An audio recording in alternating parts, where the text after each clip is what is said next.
In one of his more candid public appearances, FAA Administrator Michael Huerta recently expressed the belief to Pilots Union members that the current debate surrounding the air traffic control system needs to focus more on funding issues, including funding disruptions and the cross-subsidy involving the airlines and general aviation.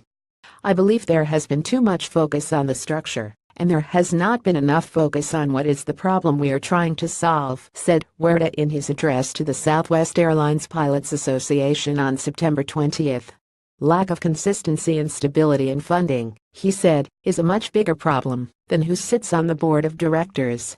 House leaders are looking at adding possible measures, including a trucking provision, to gain support for the long-term FAA reauthorization bill that includes the controversial ATC reorganization proposal, Huerta noted.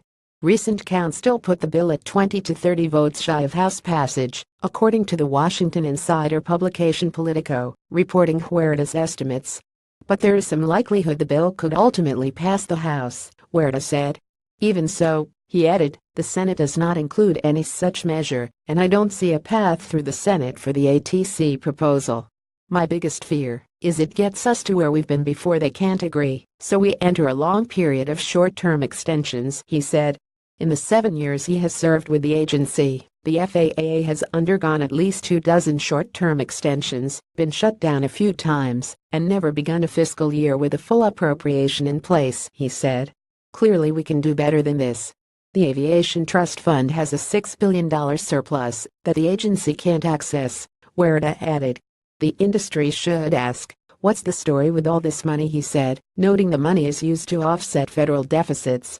He also cited the cross-subsidy of funding involving the nation's airlines and general aviation.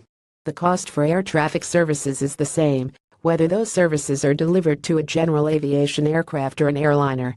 But the lion's share of costs is ticket taxes that are charged to airline passengers. That's because the country decided years ago we wanted to ensure open access to the vast majority of users," he said. "General aviation does pay through excise and fuel taxes, but they do not come anywhere near covering the costs," Huerta said, adding, "That's the kind of debate we need to be having. What are the services we want the FAA to provide, and what's the best way to pay for them? Out of that discussion, a structural conversation might emerge," Huerta said, but emphasized being singularly focused on structure without talking about the larger things we are trying to resolve leads to a lot of people talking past each other. "Personally, I think that's a big part of why we are stuck right now, because we are not having the conversation we need to be having."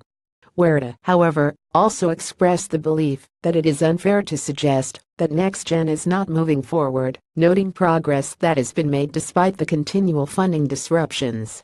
https://maviationinlandsaviationDSSAVIATIO and 20,170,923 Huerta urged about if funding needed.